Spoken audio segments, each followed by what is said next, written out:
المسلمين والمسلمات والمؤمنين ونخص خصوصا لصاحب هذا الكتاب الشيخ شهاب الدين أحمد بن حجر العسقلاني وصاحب شيخ نواوي بن عمر الجاوي البنداني خالص شيخي ووالد شيخ إسماعيل وأصولهم ومشايخهم وذي الحق عليهم ثم نخص لهذه الجماعة الله ينصرهم بسر الفاتحة. أعوذ بالله من الشيطان الرجيم. بسم الله الرحمن الرحيم. الحمد لله رب العالمين الرحمن الرحيم مالك يوم الدين إياك نعبد وإياك نستعين اهدنا الصراط المستقيم صراط الذين أنعمت عليهم غير المغضوب عليهم ولا الضالين آمين.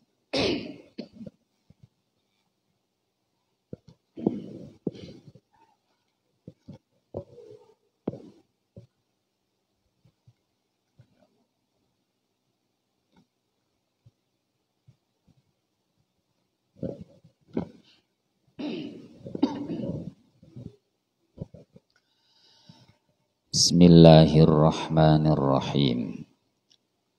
Qala rahimahullahu ta'ala wa nafa'ana bihi wa bi'ulumihi fid dharain amin. Wa bihi qala al-musannifu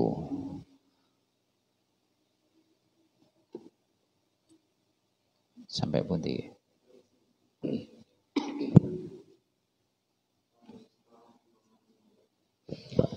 wasalisu ayakhofa nggih. Bismillahirrahmanirrahim. Wasalisu utawi ingkang kaping 3 dari 6 yang disampaikan oleh Sayyidina Utsman bin Affan, yang beliau sampaikan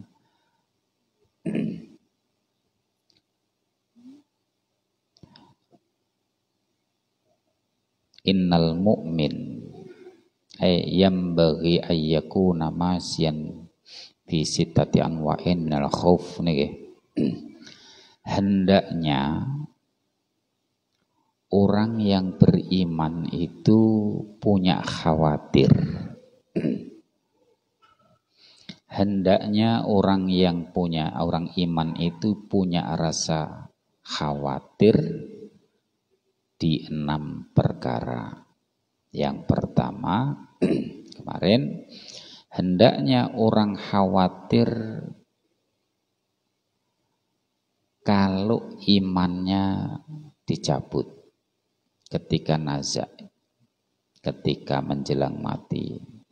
Yang kedua, hendaknya orang beriman itu punya khawatir dari kibalil hafadati ayaktubu alaihi ayyaf tadahu, khawatir nanti diwelehke, diungkit-ungkit, ditampakkan segala kekurangannya.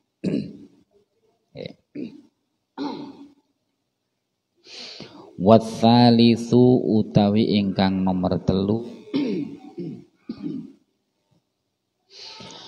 iku ayyakhafa min kibali syaitani, yen to khawatir sapa wong sing iman min kibali syaiton saking ngarepe utawa arahe setan, khawatir ayyub tila amalahu, ing arep yen to mbatalke perbuatane wong mukmin.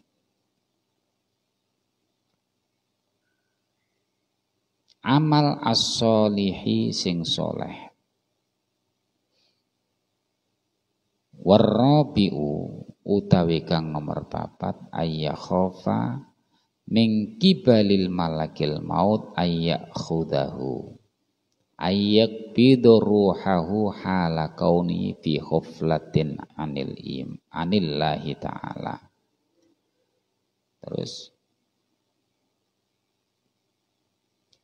bautatan fuj'atan min ghairi taqaddumi sababil maut. Nomor 3 yang harus dikhawatirkan itu, yakni ketika syaitan bisa membatalkan amal soleh yang kita lakukan.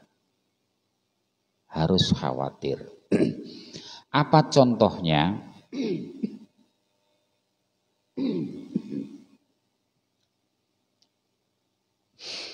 Ini tadi sekelumit saya sampaikan di Darul Ghufran itu ya. Sekian banyak orang bisa berbuat baik terhadap orang lain yang perbuatan baik itu bisa gugur hanya karena pengundat-undat, minnah gitu ya. Apa? Bil manni wal adha. Sebelumnya apa ayatnya? La tubtilus shadaqatikum bil manni wal adha gitu ya. Jangan kau batalkan sedekahmu bil manni dengan pengundat-undat wal adha dan menyakiti. Gini. Kadang-kadang di antara orang yang bisa leluasa dalam melangkahkan hal itu rusak karena hadzun nafsi, karena tidak puasnya hati. Ya. Jadi orang ngurus orang tidak mampu. Ketika diurus dia bagus di situ, di saat dia sudah keluar dari situ, dia jadi orang sukses, kemudian dia tidak ingat kepada siapa yang memberikan pengaruh pada orang itu. Kadang-kadang yang memberi pengaruh itu mengungkapkan orang itu nggak tahu diri. Dulu bisa kayak, sekarang bisa kayak gitu itu lantaran saya. Nah, amaliyah yang sekian lama dipupuk, dikumpulkan sebegitu mulianya hilang hanya karena pengundat-undat, hanya karena minnah ya, hanya karena minnah, pengundat-undat, ngungkit-ngungkit itu. Begitu juga ini rawan bagi orang-orang kelompok kiai. Rawan betul. Sekian banyak kiai yang pengen dihormati oleh santrinya. Sehingga kalau santri salaman tidak nyium tangannya, itu dia ngerundel, tahu nggih? Tahu ngerundel nggih? Rasanya pokoknya di hati, wah ini orang enggak sopan kali kan. Wah gitu loh. Nah, itu semua yang merusak itu. Sehingga tidak sedikit ulama-ulama yang benar-benar ahlul hikmah, yang tahu dzatullah, yang dia khawatir dengan hal itu, tidak ingin kenal siapa muridnya. Ya. Artinya sudah ya sudah. Itu. Dulu sudah ngaji ke saya, udah selesai ya udah kayak gitu. Udah enggak ingat lagi siapa itu. Ya, seperti itu. Meskipun di balik itu ketika jalinan antar kiai dengan muridnya itu tidak dijaga, akan rentan terhadap kemerosotan masyhurnya Islam. Karena dengan hilangnya itu maka tidak ada persatuan, ittihad tidak terwujud. Ketika ittihad atau persatuan itu tidak terwujud, orang cenderung individu. Kalau orang individu maka tidak akan memikirkan kemaslahatan secara umum. Hanya satu-satu. Lah ini terjadi sebelum adanya Jam'iyah Nahdlatul Ulama, sebelum adanya Muhammadiyah, sebegitu jauhnya orang yang sama-sama mengesahkan Allah, pengen juga bebas dalam beribadah, pengen juga tenang dalam berbangsa dan bernegara, tapi tidak terwujud masalah hanya karena tidak bisa menjalin itu semua. Nah, maka tidak sedikit ulama yang juga apa itu? Mengikat semua santrinya. Alumni harus dikumpulkan. Ya, ada pertemuan alumninya atau apa gitu ya. Sebatas mengumpulkan itu li'i'lali kalimatillah enggak masalah. Untuk mengagungkan asma Allah, untuk mewujudkan kemasyhurannya Islam enggak apa-apa. Tapi kalau dikumpulkan biar dia datang itu bisa menghormat saya, biar nampak kalau saya gurunya, saya kiainya, naudzubillah. Itu ya.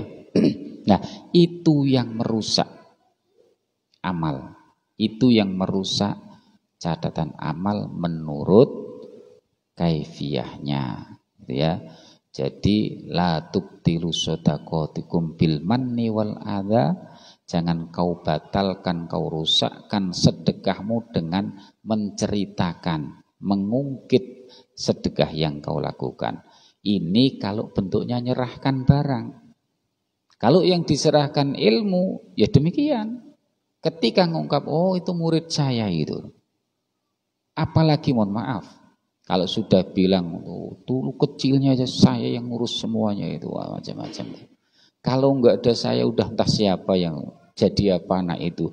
Subhanallah, menghilangkan, menafikan apa yang harus diputuskan oleh Allah, menafikan apa-apa yang ditentukan oleh Allah. Ini yang merusak amal. Hendaknya ngikuti pesannya Sayyidina Utsman di dalam hal ini, hendaknya orang yang beriman punya khawatir kalau perbuatan baik yang kita tanam, yang kita pupuk semenjak sekian lama itu jangan sampai hilang hanya karena hadun nafsi. Kita harus khawatir, bisa jadi ya, bisa jadi, dan ini marak. Tidak sedikit orang gitu, apalagi di pengurus masjid, mohon maaf. Pengurus masjid, oh itu maju di zaman saya, kan gitu kan. Sekarang tengok kayak apa, kan gitu kan. Itu. Nah ini cara Allah muji gitu. Makanya jangan ya udah kalau mau jadi pengurus ya sudah pengurus aja gitu, bantu aja. Ya kalau bantu siapapun yang kita bantu ya bantu aja. Selepas semacam kita berak lah itu. Ya udah lepas saja gitu ya. Itu. Nah ini memang berat. Cara menghilangkan subhanallah berat betul. Apalagi sudah lengket, ya dulu berdampingan terus, apa-apa ngadu, apa cerita gimana caranya dan seterusnya. Di saat sudah itu dia agak jauh sedikit terganggu. Itu setan itu selalu ganggu kita. Itu biar ingat-ingat itu. Makanya benar kayak siapa Sufyan Tsauri itu ya, itu kan nggak mau tahu siapa muridnya, itu nggak mau tahu sama sekali itu. Makanya ulama-ulama yang kayak gitu, yang ulama-ulama yang ahlul hikmah, yang tahu datullah, apalagi kabair ya, kabair itu ulama-ulama yang tahu syariat tapi juga tahu hakikat, itu namanya ulama kabair. Ulama kabair itu yang bisa menggabungkan, dia tahu fikih secara matang, bersumber dari Quran dan hadisnya, dia bisa menjabarkan hakullah dan hakul adami, bisa membeberkan zatullah secara nyata, secara tafsili, terperinci. Digabungkan dua hal itu di dalam satu orang, maka itu yang dimaksud ulama ahlullah. Ulama yang keluarganya Allah itu yang kayak gitu. Lah yang kayak gitu itu enggak mau tahu. Itu murid atau tidak enggak tahu pokoknya. Enggak kenal lagi ya. Semoga kita masuk kategori orang yang bisa minimal yang kita sudah lakukan ya udah kita lupa aja dari itu. Tapi kalau yang kita lakukan kejelekan ya semoga kita ingat tapi jangan terlalu terbebani gitu ya. Karena kita terbebani dengan perbuatan jelek yang kita lakukan juga dampaknya besar. Saya pernah berbuat jelek kayak gini, saya pernah maksiat kayak gini, tuntutan menurut fikihnya demikian, tuntutan fadilahnya kayak gini. Orang yang berbuat seperti ini nanti tuntutannya kayak gitu. Kan nampaknya Allah serem gitu ya. Ya, Allah itu serem gitu loh. Menakutkan kali, hanya berbuat jelek sedikit terus kita merasa terbebani sehingga tidak mau memikirkan yang lain. Khawatirnya itu juga bahaya. Padahal kebaikan Allah sekian banyak tak terhingga. Jadi hanya karena kita berbuat jelek sekali, ada propaganda, ada paparan-paparan, baik itu sumbernya hadis yang tahdzir. Tahdzir itu ana apa nggih? Gegerei. Gegerei niku alangkah baiknya. Jangan kau lakukan itu karena nanti akan menimbulkan dosa dan itu masuk kategori dosa besar, tidak akan diampuni dan seterusnya. Sehingga keseremnya Allah itu luar biasa itu. Padahal Allah kan Maha Rahman Maha Rahim, super senyum, dengan mudah memberikan apapun yang dibutuhkan oleh hambanya, bahkan tanpa minta Allah memberi. Lah karena kan nggak pernah terpikir dengan itu, sehingga kalau toh kita berbuat kejelekan, perlu kita sesali, perlu kita taubati, tapi jangan sampai penyesalan itu menutup segala-galanya. Yang Allah Maha Rahman, Maha Rahim jadi hilang, Allah Maha mengadab saja. Hanya karena mikir kan, mikir wah sekian banyak dosa yang sudah lakukan, mesti nanti diadab. Gak mikir kalau Allah juga Maha mengampuni. Lah itu yang paling seperti itu ya. Lah kalau berbuat baik, ya enggak patek diingat-ingat lah, enggak usah diingat-ingat berbuat baik itu. Ya sebatas sekilas saja itu. Ya siapa tahu, lagi siapa tahu baik yang kecil yang tidak kita ingat itu yang ternyata membawa berkah bagi kita semua. Oke. Bismillahirrahmanirrahim. Warrabi'u utawi ingkang kaping 4 ayyakhafa min kibali malakil mauti ayyakhudahu ayyakbidu ruhahu hala kaunihi fi khuflatin anillahi ta'ala baghtatan fuj'atan. Boleh fuj'ah itu apa itu mengejutkan, min ghairi taqaddumi sababil maut. Utawi ingkang kapipat aya khofa yen to kuwatir sapa wong sing iman ming kibali malakil maut saking sandinge atau ngarsane malaikat sing mencabut nyawa yakni Israil. Apa yang dikhawatirkan ayyakhudahu fi ghaflatin, khawatir malaikat maut itu ayyakbido, artinya jebol, melepaskan ruhahu, rohnya orang yang beriman, hala kaunihi ing dalam nalikane tingkai wong sing beriman iku fi ghaflatin dalam keadaan lupa, fi ghaflatin ing dalam lali anillahi saking Gusti Allah taala halim mahlur Allah ulia nyabut baghtatan hale ngagetake fujatan tegese ngagetke min ghairi taqaddumi sababil maut saking tanpa diawali sebab kematian. Ini yang keempat, orang yang beriman hendaknya khawatir kalau nanti dicabut nyawanya oleh Israil tiba-tiba tanpa ada sebab kematian. Yo kalau kita dalam kondisi baik, alhamdulillah. Kondisinya pas zikir, kondisinya pas habis jamaah, kondisinya pas ngaji kayak gini, tiba-tiba duduk di sini mati, menurut konteks yang disampaikan Rasulullah pasti langsung surga dan syahid itu ya. Cuman kan tidak mau juga. Duduk di sini tiba-tiba mati, enggak pada mau juga. Nggak mau, enak yang mati, nggak enak yang ditinggalkan, kan seperti itu ya. Seperti itu. Nah, yang hendaknya kita khawatir itu karena kita nggak tahu kapan matinya, kondisi kayak apa matinya, maka hendaknya khawatir kita jangan-jangan kita dicabut secara mengagetkan yang tidak dalam keadaan ingat kepada Allah sehingga masuk kategori su'ul khotimah. Itu hendaknya khawatir. Tujuannya apa kita khawatir seperti itu? Biar kita senantiasa zikir kepada Allah, senantiasa mewujudkan ungkapan taat kepada Allah. Ya, upayanya seperti itu sampai ada apa nih surat apa nih terakhir surat kiamah ya apa jalan ya ayyuhalladzina amanu la tulhikum amwalukum wa auladukum an dzikrillah.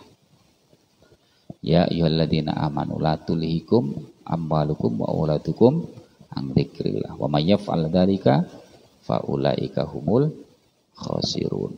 Hendaklah wahai orang-orang yang beriman, jangan sampai la tulhikum amwalukum hartamu wa auladukum anakmu.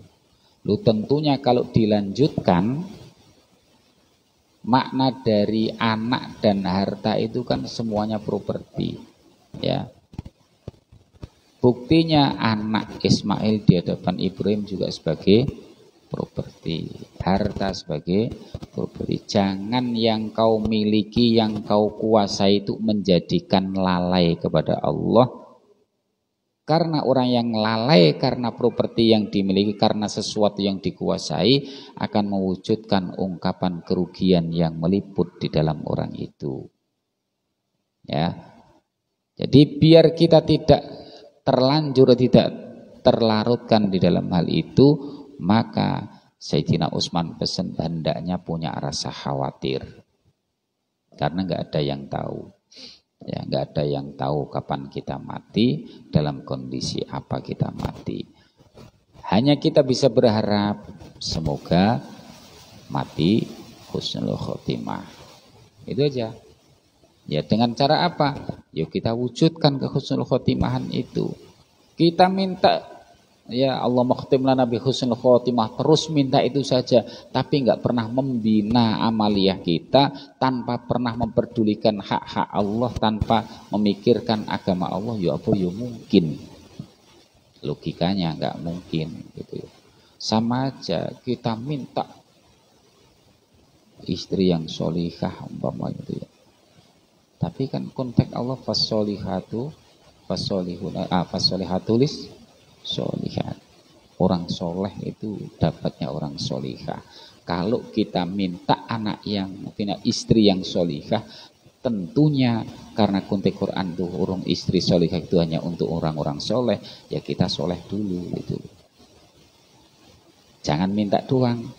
Sama aja kita minta ya Allah berikanlah keturunan yang soleh dan solihah. Nah tentunya kita wujudkan solehnya dulu. Kalau orang yang maaf ya, kalau orang yang tahu Rasulullah, yang benar-benar ahlul hikmah, nggak jadi mau doa itu. Kalau saya belum soleh, saya nggak berani doa minta soleh gitu loh. Nggak jadi minta anak yang soleh, solihah kalau saya sendiri belum soleh. Ya. Apalagi kalau ngajinya hikam, parah lagi. Ngajinya hikam kan agak gitu. Nggak boleh mengingatkan dat-dat yang tidak pernah lupa, kan nggak boleh. Kita minta sekali aja, Allah tuh nggak pernah lupa sampai kapanpun. Kok setiap saat minta terus itu, kan melecehkan Allah itu ya. Sekalipun ud'uni astajib lakum, mintalah kepadaku, aku pasti akan kabulkan. Tapi ya itu, yes pokoknya ya Allah, yang kayak itulah sih itu. Atau yang ekstrim lagi, ya Allah, saya minta segala sesuatu yang Kau lebih tahu apa yang saya butuhkan. Nah, itu kan seperti itu. Oke. Bismillahirrahmanirrahim. Ya mati karena yo piye mati. Mati itu yo asik gitu ya. Menakutkan bagi orang-orang yang enggak siap gitu ya. Tapi justru membahagiakan bagi orang-orang yang mendambakan jumpa kepada Allah. Itu. Jadi membahagiakan. Makanya orang yang sudah itu pengennya mati, karena dengan mati cepat ketemu Allah. Nggak tahu kalau kita gitu, kayaknya belum siap, alasannya masih banyak dosa gitu. Tapi nggak pernah ngurangin dosa gitu, itu anehnya gitu ya. Oh ya Allah, panjangkan umur saya ya Allah, jangan Kau matikan dulu saya masih banyak dosa gitu. Tapi nggak pernah ngurangin perbuatan yang berbau dosa, malah nambah terus, ya kacau. Ya makanya dengan dengan ini biar kita bisa membina diri kita, bisa membenahi diri kita. Khawatir siapa tahu, wong itu semua hanya Allah, kapan mau diambil ya silahkan gitu. Sebetulnya harusnya dalam kondisi apapun ya sah-sah saja, nggak perlu kita risau gitu ya, karena kita ada dulu juga kita dulunya nggak ada, kita lahir sebelumnya nggak terwujud, nggak pernah ada pesanan, tiba-tiba Allah buat, Allah ciptakan kayak gini. Nah kalau diambil ya ambil saja kan gitu. Cuman kadang-kadang kita punya nafsu, kita punya keinginan, krungu cerita, oh nanti akhirat ada surga, ada neraka, kan pengen gitu ya, seperti itu. Jadi pengen kayak gitu. Oke. Wal khamisu utawi ingkang kaping 5, nomor 5, ayyakhofa hendaknya ayyakhofa iku ayyakhofa yen to kuwatir sapa mukmin mingki balik dunia saking arai dunya ai muta apa iki mata iha gitu ya, ai mata iha wazinataha, tegese mata itu harta bendanya dunia, wazinataha lan perhiasane dunya. Terus ayyuktaro yatma'inna gitu ya, ayyuktaro ing arep yen to kebujuk atau kapusan tertipu, ayat ma'inna tegese anteng sapa mukmin biya dengan dunia, was taghalahu watasghulihi gitu ya, watasghulahu lan nungkulake apa donya hu ing mukmin anil akhirati saking akhirat, wayang salan lali sapa mukmin ahwaliha ing hiruk pikuke akhirat. Gini, yang kelima, hendaklah orang mukmin itu khawatir terhadap dunia dan perhiasannya, artinya harta benda dan juga perhiasan dunia. Jangan-jangan jangan-jangan harta dunia atau perhiasan dunia itu menjadikan kita tenang dan kita tersibukkan oleh harta dunia sehingga kita lalai terhadap akhirat. Saya ulang, hendaklah orang yang orang beriman itu ayyakhofa min kibalid dunya ay mata'iha wa zinataha, hendaknya orang itu khawatir terhadap dunia dan isinya serta perhiasannya. Jangan-jangan ayyutarra biha wa tasghilahu anil akhirah. Jangan-jangan harta benda dunia dan perhiasannya itu menjadikan kita lalai gitu loh. Kita terbuai oleh harta dunia sehingga merasa tenang, anteng karena duitnya banyak, anteng karena apa yang kita harapkan di dunia terpenuhi, sehingga lupa akhirat. Bahkan hiruk pikuk di akhirat yang sebegitu panjang, mulai pembukaan akhirat ya, pembukaan akhirat atau pemanasan akhirat dari alam kuburnya sampai nanti dibangkitkan di mahsyar dalam perhitungan amal dan pemberian kitab atau catatan amal, timbangan dan seterusnya. Kita lupa terhadap hal itu semua hanya karena tertutupi oleh hiruk pikuk dunia yang kita pegang di hari ini. Karena rentan orang kalau sudah disibukkan, namanya istighol. Di kitab Nahwu itu ada khusus bab istighol itu. Bab istighol itu. Jadi mustaghil itu orang-orang yang dilalaikan. Ya, orang dilalaikan. Mustaghil ya tinggal mustaghilnya dengan apa? Tapi kalau mustaghil bi dzikrillah, mustaghil bi kaunillah enggak masalah gitu ya. Istighol terbuai dengan zikir kepada Allah, terbuai dengan keberadaan Allah yang menjadikan lalai yang lain, nggak apa-apa. Tapi kalau terbuai dengan dunia sehingga lupa terhadap akhirat, yang dunia itu tidak berkaitan langsung dengan kelangsungan akhirat, ya naudzubillah. Tapi kalau dunia yang menjadikan yang melalaikan kita terhadap akhirat itu masih berkaitan dengan dunia, dengan akhirat, ya enggak apa-apa.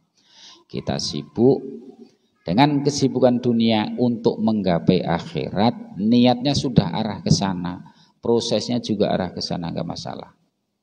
Contoh, kita mengais nafkah untuk kelangsungan hidup diri dan keluarga. Yang diri dan keluarga itu butuh disapot oleh nafkah tersebut, karena orang itu ditugas untuk mengabdi, tidak kuat beribadah tanpa nafkah itu, maka cari nafkahnya itu masuk kategori sekalipun sibuk apa saja, masuk niatan akhirat. Tapi kalau niatnya berbeda, ya berbeda. Makanya ya tungane saklek, mau karun cari rezeki itu saklek. Ya Allah, itu saya adalah hambamu ya Allah, yang kau tugasi untuk mengabdi kepadamu ya Allah. Tapi saya masih makhluk yang butuh disapot oleh materi duniawiya, sehingga engkau yang lebih tahu dengan cara apa saya bisa tenang beribadah. Itu enggak apa-apa gitu ya. Dengan cara apa ya saya bisa tenang beribadah? Salah satunya dicukupi kebutuhan saya dan keluarga saya. Ya kita cukup, keluarganya enggak cukup, ya kacau ya. Begitu juga kita ditinggal gitu aja, mengabdi beribadah bentuknya ubudiyahnya saja tanpa mempedulikan keluarganya juga salah. Karena memikirkan keluarga yang diamanahkan juga wajib, beribadah secara individu juga wajib. Jangan ceroboh hanya terbuai dengan makola, dengan apa namanya itu, fadoil ya, kitab fadoilul amal ya. Itu hendaknya habis subuh duduk di masjid sampai suruk, dan sampai suruk, sampai terbit matahari, sholat sunnah. Habis sholat itu sholat duha, itu baru pulang berangkat kerja sudah tutup pintu gerbangnya kan ya. Baik itu, tapi dihitung. Jadi makanya dulu pernah saya sampaikan, menurut Imam Ghazali manusia dibagi 4 kelompok.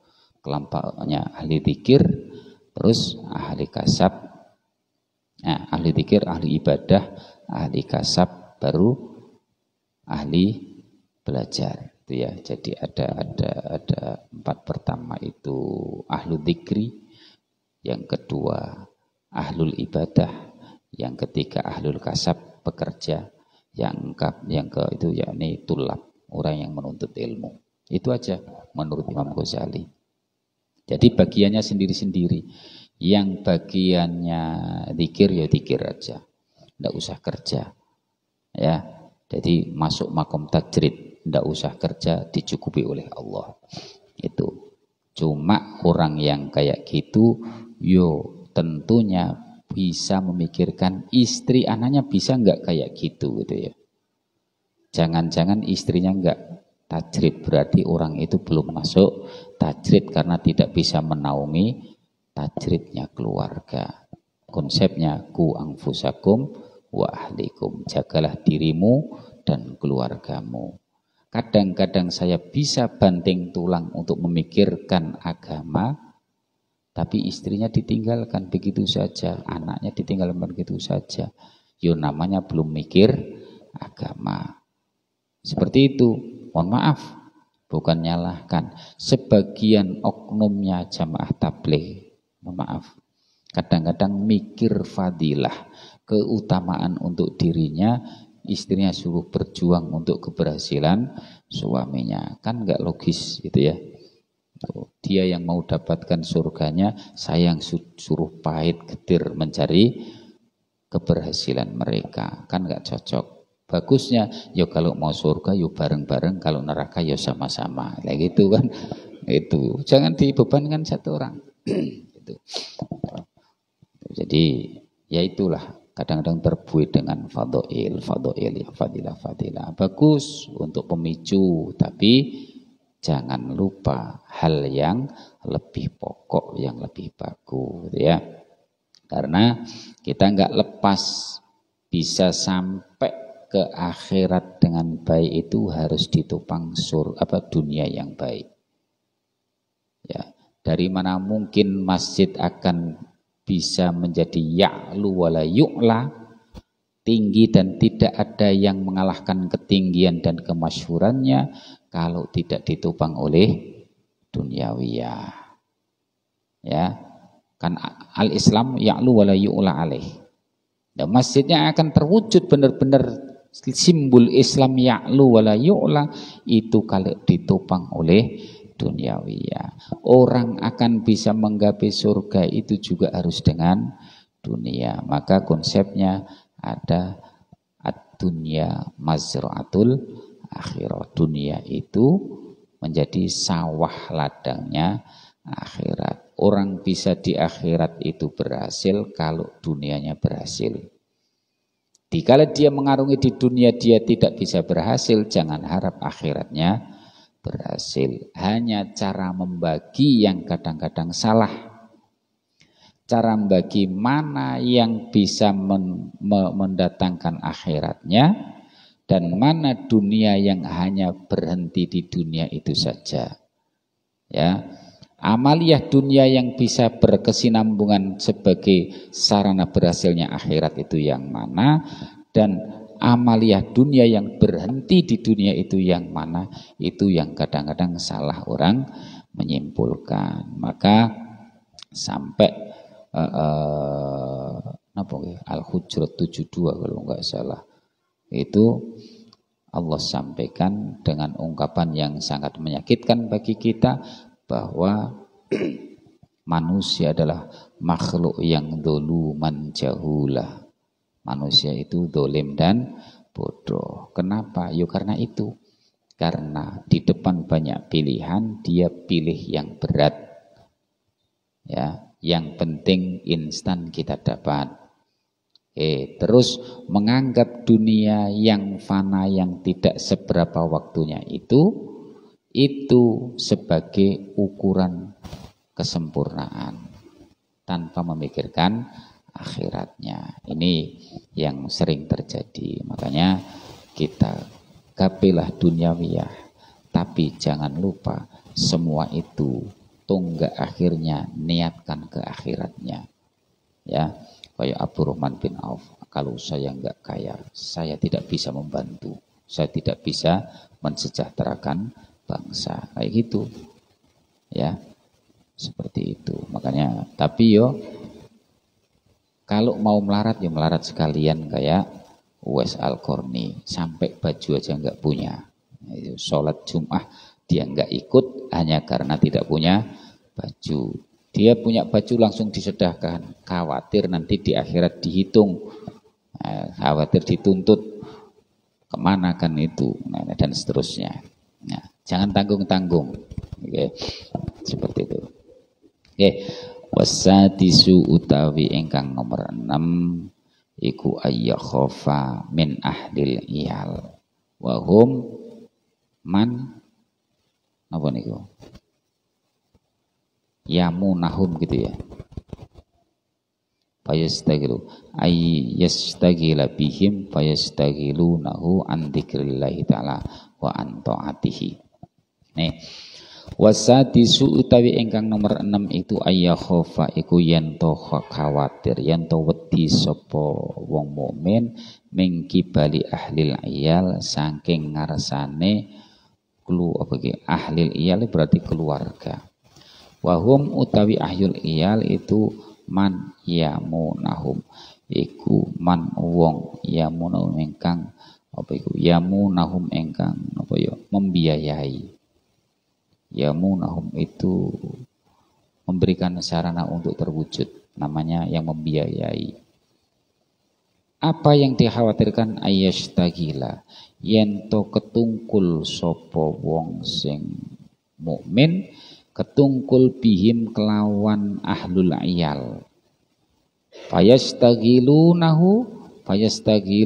mongko padha ketungkul sapa ahlul iyal hu ing mukmin ketungkul an dzikrillah saking eling nang Gusti Allah taala halimahulur Allah wa an taati lang saking taat marang Allah taala. Gini, hendaknya orang khawatir terhadap orang-orang yang mengampu kita, orang-orang yang mensukseskan kita.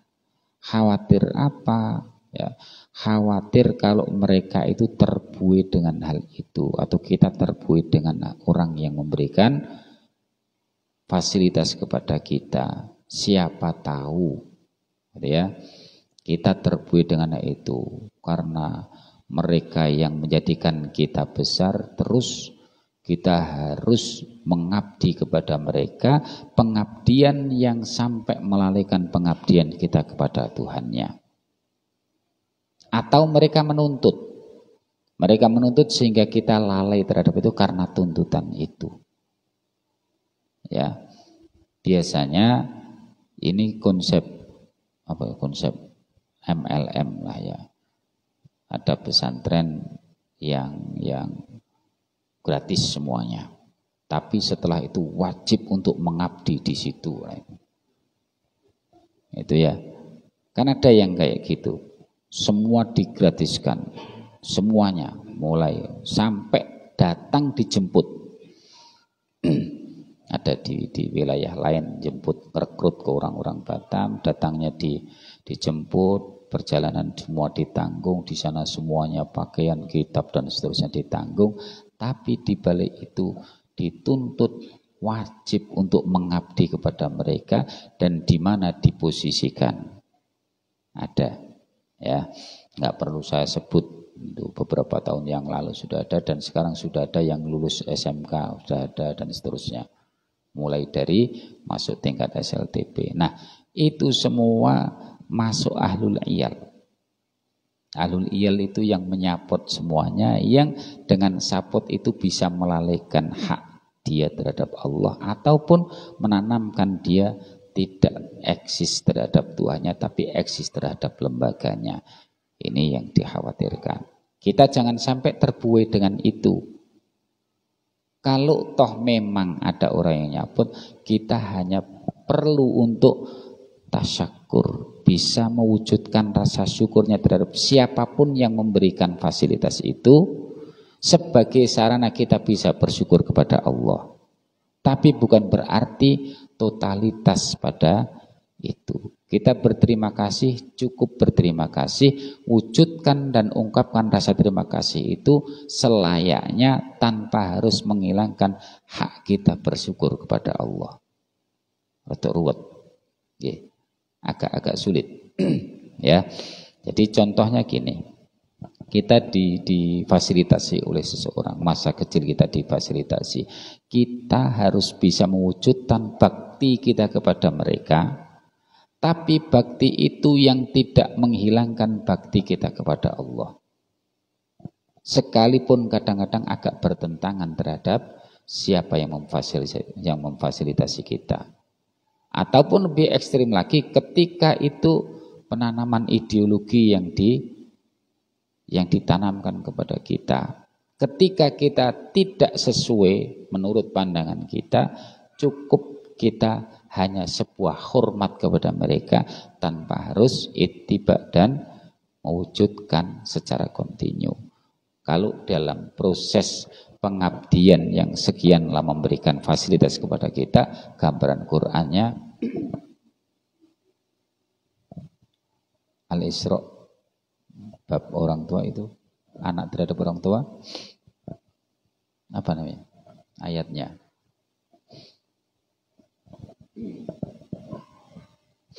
Bahwa kita dituntut untuk tetap berbuat baik, bermuasyarah terhadap orang tua, sekalipun orang tua tidak sesuai dengan keyakinan kita.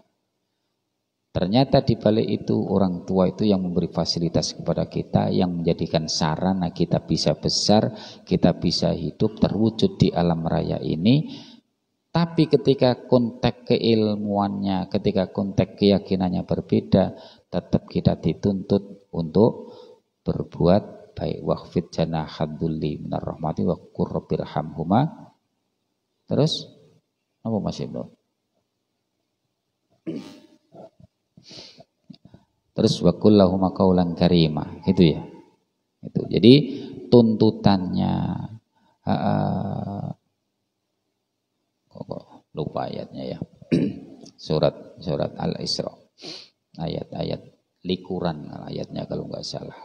Oke, seperti itu. Intinya bahwa kalau kita hidup bermuasyarah, yang kita mesti tidak lepas dari peran serta orang lain, jangan sampai peran serta itu melalaikan kita kepada Allah Subhanahu wa taala.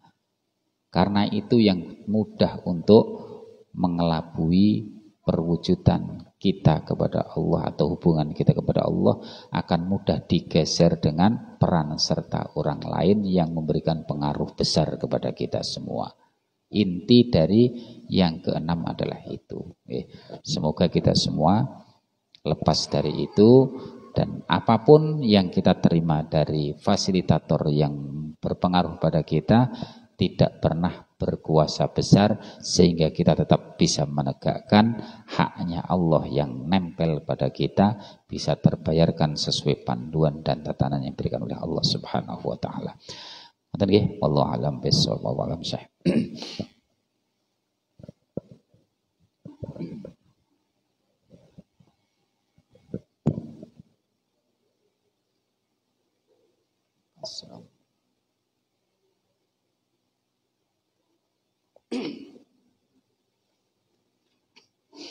Bismillahirrahmanirrahim. Ya Allah, surat salat pun ya. Ya Allah.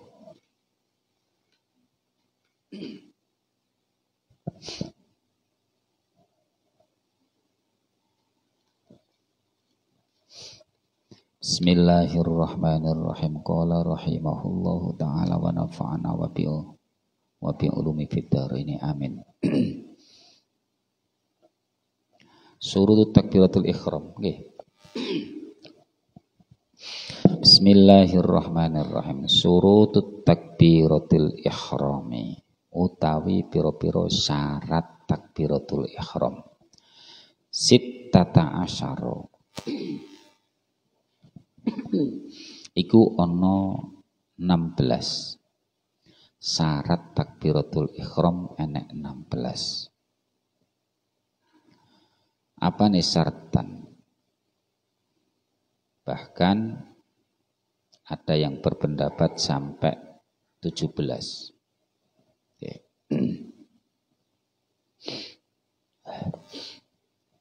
Ini ikhtalla wahidun minha lam tan akid as-sholatu.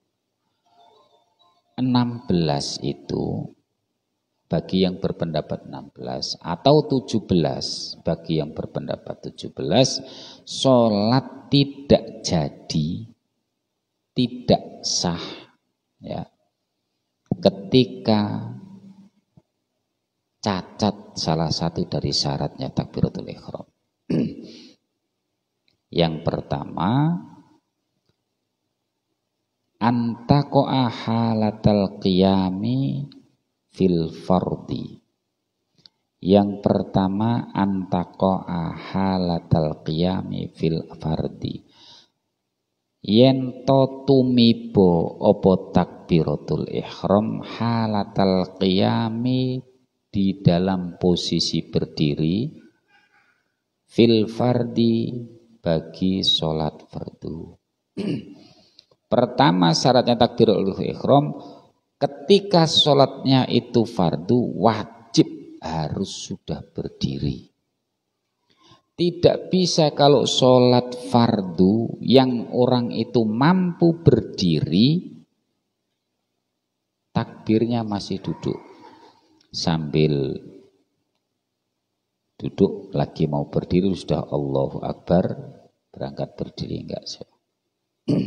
Harus sudah berdiri, tentu bagi orang yang mampu berdiri, dan sholatnya fardu. Kalau sholat sunnah nggak apa-apa. Kalau orang yang tidak bisa berdiri ya nggak apa-apa.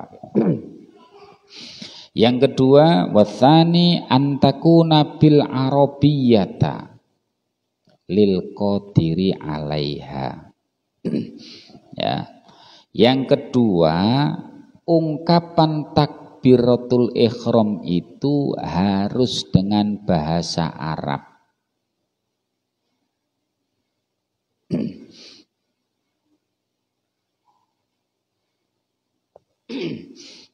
Nah, kalau di dalam kitab Kasifatus Sajah bagi orang yang bisa bahasa Arab, bisa moco, bisa mengungkapkan lafal Allahu Akbar. Apakah ada orang yang tidak bisa mengungkapkan Allahu Akbar, sedangkan orang yang nggak pernah sholat, yang nggak tahu belajar, bisa jadi bukan orang Islam aja bisa ikut demo dengan Allahu Akbar? Ya bisa jadi. Contohnya Al-Lahin, orang yang pelo, tahu pelo nggih? Orang yang cadel, yang memang ya maunya mengucapkan itu tapi lisannya tidak bisa. Lah, ya enggak apa-apa. Itu. Harus dengan bahasa Arab bagi yang bisa mengucapkan itu.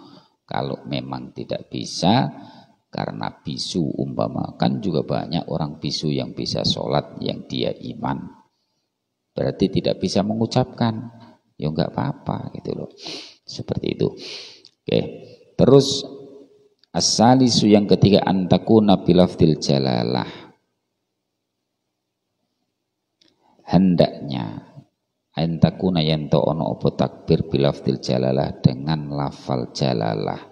Ai fala yasihu ar-rahmanu akbar. Lafdul jalalah, lafal Allahnya itu namanya lafal jalalah, yang bersumber dari ilahun, dikasih alif lam ta'rif untuk mengkhususkan. Ya, lafal ilahun artinya Tuhan, ditambah al ta'rif alif dan lam sebelumnya jadi tafkhim. Allah itu namanya jalalah. Takbiratul ihram harus pakai lafal Allah. Tidak boleh pakai lafal yang lain sekalipun maknanya Allah atau kesimpulan tujuannya adalah Allah. Ar-Rahman, yang mahroman siapa? Allah. Enggak boleh. Jadi Ar-Rahmanullah, Ar-Rahmanu Akbar, enggak bisa. Ya, enggak boleh. Harus dengan lafal jalalah. Terus wabilafdi akbar, dan juga harus dengan lafal akbar. Sekalipun ada sibeh yang menyerupai maknanya akbar, ya, tapi tidak bisa diganti. Ini saklek. Mau tak mau orang takbiratul ihram harus Allahu Akbar bagi orang yang bisa mengucapkan itu. Tidak bisa diganti dan harus dengan bahasa itu. Enggak boleh Ar-Rahmanullah juga enggak boleh, Allahur Rahman juga enggak boleh, Allahu mungkin Kabir, ya, Kubro kan sama. Ya. Kabir, Kubro, sekalipun Kubro itu juga muntahal jumuk, ya. Pakai kata-kata intiha yang benar-benar gedenya sampai dengan kata kubro. Kabirun besar, kubro sangat besar, akbar juga, tapi ini saklek, nggak bisa diganti, apalagi dengan bahasa lain, ya, bahasa pakai bahasa Jawa nggak bisa, bahasa Padang nggak boleh, bahasa apapun nggak boleh, pokoknya itu. Ini yang sama, sedunia sama, orang takbiratul ihram sama, nggak ada yang beda. Paling beda lagunya, nah, kalau beda lagunya banyak beda. Itu lagunya banyak yang beda. Oke, terus watartibu bainal lafdzaini. Syarat berikutnya tartib antara dua lafal. Harus lafal jalalah dulu baru lafal akbar. Enggak boleh akbarullah, enggak boleh. Ya, dibalik. nggak bisa. Akbarullah nggak bisa, harus Allahu Akbar. Oke. Wa alla yamudda hamzata lil jalalah. Allah. Hendaknya tidak memanjakan hamzahnya lafal jalalah. A-nya dipanjangkan. Allah nggak boleh. Kenapa? Kalau dipanjangkan itu dua makna. Minimal Allah. Jadi lafal panjang atau huruf jadi panjang itu identik dengan terdiri dari dua huruf. Itu adzakaroini. Quran surat apa, Pak? Adzakaroini boleh dibaca adzakaroini, tapi yang masyhur adzakaroini amil unthayain.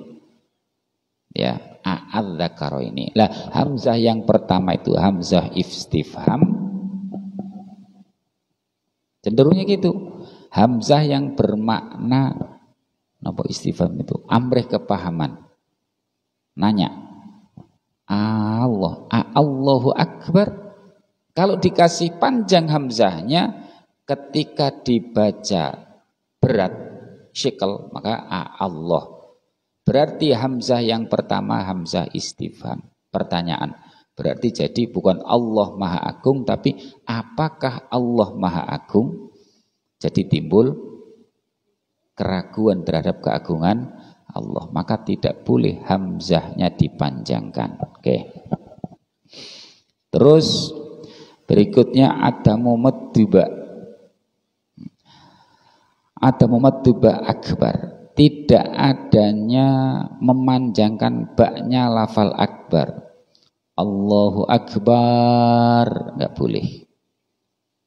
Ya, tidak boleh memanjangkan baknya di dalam lafal akbar. Kenapa? Falau qala Allahu Akbar lam tanaqid sholatuhu sawaun fathul hamzah au kasriha. Li'an akbar bi fathil hamzah jam'u apa itu? Kibrin bi fathataini mithlus sababi wa asbab. Bahwa ismun min asma'il haid walau ta'ammada dzalika kafara wal iyadu billahi ta'ala. Gini, kalau orang sengaja memanjangkan baknya lafal akbar, ya, sengaja memanjangkan baknya lafal akbar, maka sholatnya tidak jadi, artinya tidak masuk, karena bukan tidak sah. Kenapa? Sholatnya belum masuk kan.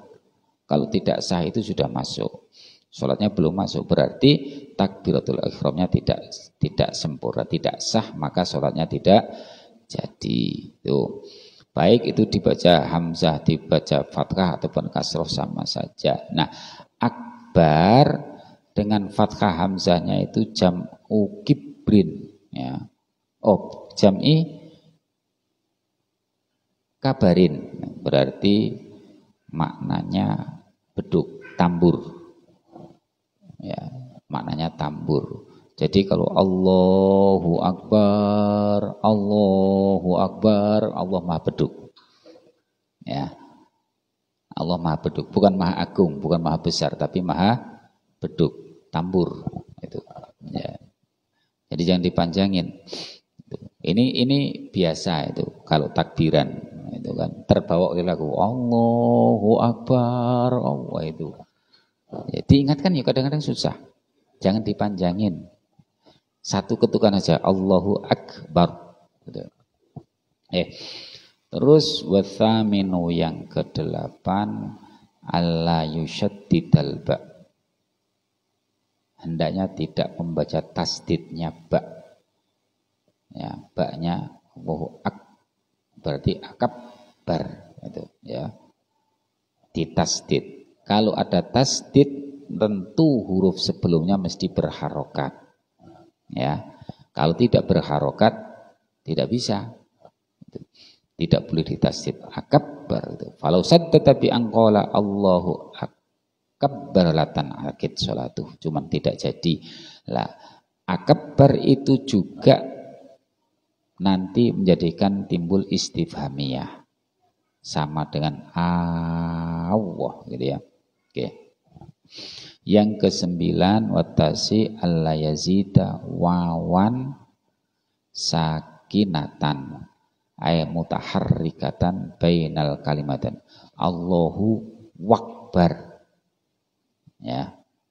Allahu wakbar. Allahu wakbar itu pakai waw ya. Jangan. Ya. Tambah banyak panjang. Allahu wakbar, Allahu akbar. Itu. Allahu wakbar. Ini biasalah orang-orang memang nggak pernah ngaji, nggak pernah belajar, yang penting semangat malam takbiran buat ya kayak gitu. Banyak ya. Untuk sholat takbiratul ihram tidak jadi sholatnya gara-gara itu ya. Tapi juga jangan serta-merta sampean pernah, saya pernah ngaji Safinah di situ itu terus orang langsung disemprot, tidak sah sholatmu, bahaya itu. Tidak diterima sholatnya. Yang nompo itu Gusti Allah Kang, itu sampean kan gitu ya. Yang nerima sholat kan Gusti Allah. Allah niat nerima sholatnya seseorang itu dengan sempurna lafalnya atau dengan ridhonya, kan nggak tahu kan, ya diingatkan, oh itu tidak benar, yang benar kayak gini gitu ya, nggak usah ngomong tidak sah gitu ya, diingatkan dulu. Terus gimana selama ini saya sholat gitu terus, berarti percuma dong, kacau kan, ya diingatkan pelan-pelan gitu, nanti kan terus ingat salahnya gitu loh. Kalau sudah kayak gitu nanti ingat-ingat salah, waduh berarti selama ini saya sholat nggak benar ini kan gitu, nggak diterima, itu bahaya. Ya udah yang sudah itu urusannya Gusti Allah, yang besok dibenahi pelan-pelan seperti itu. Sama masalah kiblat juga kayak gitu. Saya pernah ngukumi kiblat itu, saya nggak berani ngomong, wah selama ini sholat kita gimana, ngadapnya nggak ke Mekah, nggak ke Ka'bah, ya ya udah gitu. Ya. Dan ini banyak, kalau masalah kiblat banyak, protesnya banyak, dan banyak masjid-masjid hanya gara-gara itu suruh punya sertifikat arah kiblat itu ya, itu jadi masalah, dimiringkan ke sana kemari itu ya, kontra dengan hadis ya. Jadi orang lebih percaya dengan Mbah Google daripada dengan hadis, itu ya bahaya. Kalau saya miring-miring sedikit ya enggak apa-apa. Kalau saya gitu ya, karena konsepnya istiqbalul kiblah itu dhannan fil bu'di terus wa yaqinan fil qurbi. Itu semua sepakat, ulama fikih sepakat, orang kalau dekat dengan Ka'bah ya, dekat dengan Masjid Haram harus yakin arah Masjid Haram situ. Tapi fil bu'di cukup dhon. Yang jauh, yang tidak nampak cukup prasangka. Prasangka kita, oh kiblat itu bagi kita arahnya ke sana, nggak ngukur berapa derajat, nggak ada. Itu konsep di mana-mana kita fikih itu semua sama. Perkara sekarang ada alat canggih, ada itu harus tepat ke sana itu. Yo yang sudah itu, ya ndak usah itu. Ya, enggak usah terus diponceng-ponceng enggak karuan itu. Saya ingat di Lasem itu masjid kurang apa? Masjid Agung Lasem itu. Ya. Itu kalau diukur saya itu jauh melencengnya, tapi yang sampai sekarang enggak ada yang berani miring-miringkan. Kiai-kiai yang masyhur, yang ngalim ngalama, ya santai aja sholat di situ kan gitu. Ya, itu biasa aja gitu. Artinya kita kalau nyikapin diri kita yang selama ini mungkin lafal cara takbirnya kurang tepat, cukup dibenahi, yang kemarin ya sudah, yang sudah berlalu sudah gitu ya, nggak usah terus nyesalin, nggak usah, apalagi untuk orang lain ada kekurangannya ya cukup kita ingatkan pelan-pelan, jangan sampai nyinggung perasaan. Itu jangan sampai nyinggung perasaan, pelan-pelan bener cara menyampaikannya. Biar enggak nanti putus asa gitu ya. Kalau jadi putus asa gara-gara umurnya sekarang sudah 70 tahun, diingatkan salahnya, terus dia tidak mau sholat lagi gara-gara sampai mengingatkan, tanggung jawab sampean. Nah gitu, bahaya itu ya. Oke, terus nomor pinten ini yo.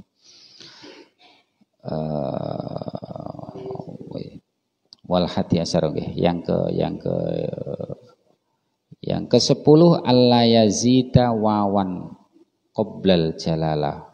Sebelum lafal Allah jangan pakai wawu. Wallahu akbar, jangan. Terus di lafal akbarnya juga jangan pakai wawu. Wallahu akbar, jangan. Ya, itu enggak boleh, enggak tan akid, enggak jadi sholatnya. Terus al-hadi asar yang ke-11 alla yaqifa baina kalimatail takbir waqfatan tawilatan wala qasiratan. Jangan berhenti lama antara lafal Allah dan lafal akbar. Allah akbar. Jangan ya, disambung karena itu satu kesatuan yang dipasang dalam takbiratul ihram.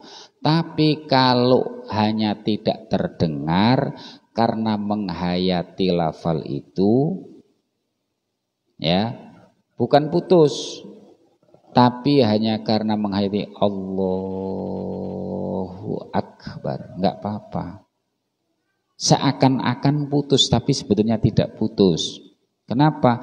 Karena penekanannya atau an-niat itu qasdu syai'in muqtaronan bi fi'lihi. Niat itu menyengaja sesuatu bersamaan dengan apa yang diniati.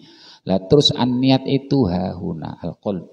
Niat itu di dalam hati. Sementara lisan suruh bengok Allahu akbar, hati harus mengungkapkan apa yang diniati, ngepaske Allah dalam lisannya, hatinya mikir saya berniat sholat isya 4 rakaat fardu karena Allah, makmum dengan imam ini, umpama seperti itu ya. Nah kan panjang sekali sehingga takbirnya dipanjangin. Allah karena menjelentrehkan semua itu jadi panjang. Allah boleh nggak apa-apa itu ya. Atau ada yang minimal mewujudkan khusyuknya di dalam takbiratul ihram ketika niat dan takbir itu lisan nih takbir, hati niat, pikiran bayangkan proses perjalanan sholat minimal 1 rakaat. Katanya seperti itu. Jadi agak panjang. Allah ya, boleh-boleh aja. Ada yang cepat Allah akbar. Nah itu ada juga, tapi nggak tahu itu. Niatnya kilat. Allah. Nah, oke. Terus yang ke-12 mana itu? Bismillah. Wa tsani asar ayyasma'a nafsahu jami'a hurufiha. Yang ke-12 harus dirinya mendengar ucapan kita dalam takbir. Ya. Tapi ada tapinya. Tapi yang kita sehat pendengarannya. Jadi Allahu akbar, suara kita sendiri dengar. Tapi bagi orang yang sehat pendengarannya, jangan orang budek tuli suruh harus itu nanti mekek ganggu orang gitu. Enggak denger gitu kan. Ya tidak bisa. Artinya yang sehat pendengarannya secara umum dengan ungkapan Allahu akbar itu sudah cukup ya. Kalau orangnya budek itu orang tuli mekek wah ya enggak denger ya. Nah, oke. Terus nomor 13 yakni dukhulul waqti fil muaqqat. Harus sudah masuk waktu dibagi sholat yang ditentukan waktunya. Ya kalau takbirnya itu sholat isya harus sudah masuk waktu isya. Kalau takbirnya untuk sholat maghrib juga harus sudah masuk waktu maghrib dan seterusnya. Beda kalau sholat sunnah mutlak kapan saja kecuali setelah sholat asar dan setelah sholat subuh. Sunat mutlak nggak boleh. Setelah sholat ya, bukan ba'da subuh dan ba'da asar. Ya, setelah sholat asar dan setelah sholat subuh. Karena tadi sudah adzan asar, saya belum sholat. Kan nggak apa-apa itu. Sudah jam 5 belum sholat berarti belum ba'da asar bagi orang itu. Secara umum sudah Tapi bagi orang itu enggak apa-apa. Sekalipun setengah 6 maghribnya jam 6 mau qobliyah asar juga boleh. Enggak apa-apa. Itu jangan wah ini sudah setelah asar enggak boleh sholat sunnah gitu. Yang dimaksud individunya itu. Saya belum sholat subuh. Habis waktu subuh jam 6 pagi. Gitu ya. Setengah 6 baru saya sholat qobliyah subuh. Enggak apa-apa. Yang penting sholat subuhnya jangan keluar dari waktu. Oke. Apa batasannya? Batasannya minimal takbiratul ihramnya subuh. Tapi ya rodok kenemenan lah gitu ya. Kenemenan lah. Lah boleh setidaknya ya sudah 1 rakaat, enggak apa-apa sudah 1 rakaat. Tiba-tiba habis waktu. Tapi maksudnya sudah sholat subuh 1 rakaat baru habis waktu enggak apa-apa. Masuknya awal. Tetap sah ya, tetap sah. Jadi ada as-sholatu ala waqtiyah itu yang dimaksud adalah awal yang kita lakukan ada di dalam waktu itu. Bagusnya yo di awal kalau bisa ya. Tapi bagi ulama secara umum ada juga ulama yang bagusnya di akhir. Yaitu kan tapi tidak umum. Wah ini kok nerecel ini nentang gitu. Ya boleh di akhir waktu tapi jangan keluar-keluar, jangan ngajak, enggak apa-apa gitu ya. Jangan ngajak. Seperti itu karena ada di dalam apa ya Bulughul Maram ya hadis itu. Jadi pertama itu fadilahnya sholat itu di awal waktu gitu ya. Terus di tengah-tengah itu penuh dengan rahmat, di akhirnya baru ampunan. Itu dalam bab itu kan ada gitu ya. Oke, bismillahirrahmanirrahim. Nomor 14 iqa'uha halal istiqbalil qiblah. Halal istiqbal haitsu salah syaratnahu. Yang ke-14 jatuhnya takbiratul ihram itu sudah menghadap kiblat. Ya. Jangan masih jalan umpama kiblatnya ke sana, gitu ya. Dari sebelah sana belum menghadap kiblat sudah Allahu Akbar sambil jalan enggak bisa. Ya, sudah menghadap kiblat. Tapi yang menghadap kiblat dadanya ya, bukan wajahnya. Wajahnya ke sana apa gitu.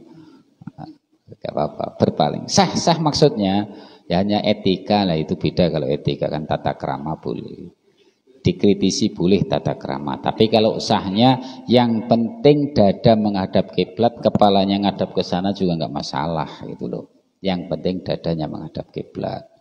Itu ya. Seperti itu. Nanti kalau harus kepala dan dadanya bahaya, orang yang memang sudah tidak bisa belok kepalanya kayak gini terus ya repot ya gitu kan. Mana yang mau dihadapkan kan itu? Dadanya apa wajahnya gitu ya. Istiqbal kiblat adalah dadanya gitu ya, kepalanya kemana enggak apa-apa. Kalau orang bisa melalui posisi sempurna hanya sebatas di etika ataupun akhlak tata krama saja. Oke. Terus yang ke-15 ya, yang ke-15 alla yakhilla biharfin min hurufiha, hendaknya tidak memberikan cacatnya atau rusaknya huruf yang ada di dalam takbir itu harus sempurna hurufnya. Jadi Allahu Akbar jangan dirubah, jangan dihilangkan, jangan upayakan ya fasohahnya diwujudkan gitu ya. Jangan dicacat atau dirusak huruf-huruf itu. Yang ke-16 takhiru takbiratul ma'mum an takbiratul imam. Yang ke-16 yakni hendaknya makmum takbiratul ihram setelah sempurna takbiratul ihramnya imam. Kalau imam sudah Allahu Akbar baru makmum Allahu Akbar. Jangan saingan ya. Jangan menang-menangan. Saya juga bisa duluan, itu jangan ya. Wallahu a'lam bishawab. Maulaya sholli wa sallim daiman abada ala habibika khairil khalq كلهم هو الحبيب الذي ترجى شفاعته لكل هول من الأحوال مقتحم يا ربي بالمصطفى بلغ مقاصدنا واغفر لنا ما مضى يا واسع الكرم. الفاتحة. أعوذ بالله من الشيطان الرجيم. بسم الله الرحمن الرحيم. الحمد لله رب العالمين الرحمن الرحيم مالك يوم الدين إياك نعبد وإياك نستعين اهدنا الصراط المستقيم صراط الذين أنعمت عليهم غير المغضوب عليهم ولا الضالين آمين. بسم الله الرحمن الرحيم. الحمد لله رب العالمين حمدا نعيما حمدا الشاكرين حمدا يوفي نعمه ويكفي مزيده يا ربنا لك الحمد كما ينبغي لجلال وجهك العظيم وسلطانك. اللهم صل وسلم على سيدنا محمد وعلى سيدنا محمد الفاتح لما أخرج والخاتم لما سبق ناصر الحق بالحق والهادي إلى صراطك المستقيم وعلى آله وصحبه حق قدر ومقدار عظيم. اللهم صل على سيدنا محمد سيد الأولين والآخرين وسلم رضي وتبارك وتعالى ساداتنا رسول أجمعين. اللهم علمنا ما علمتنا وعلمنا ما ينفعنا وزدنا علما واجعلنا يا إلهنا يا الله واجعل أولادنا وذريتنا وأهلنا وجماعتنا هذا يا الله من أهل العلم وأهل التقوى وأهل الخير وأهل التقوى وأهل الخير. اللهم سلمنا يا إلهنا يا الله من آفات الدنيا والآخرة وفتنتهما إنك على كل شيء قدير. ربنا اختم لنا بحسن الخاتمة لا تختم علينا بسوء الخاتمة. ربنا آتنا في الدنيا حسنة وفي الآخرة حسنة وقنا عذاب النار وأدخلنا الجنة مع الأبرار يا عزيز يا غفر يا أرحم الراحمين. وصلى الله على سيدنا محمد وسلم. سبحان ربك رب العزة عما يصفون وسلام على المرسلين والحمد لله رب العالمين. الفاتحة. أعوذ بالله من الشيطان الرجيم. بسم الله الرحمن الرحيم. الحمد لله رب العالمين الرحمن الرحيم مالك يوم الدين إياك نعبد وإياك نستعين اهدنا الصراط المستقيم صراط الذين أنعمت عليهم غير المغضوب عليهم ولا الضالين آمين. والله يوفقنا لما يرضاه. السلام عليكم ورحمة الله وبركاته.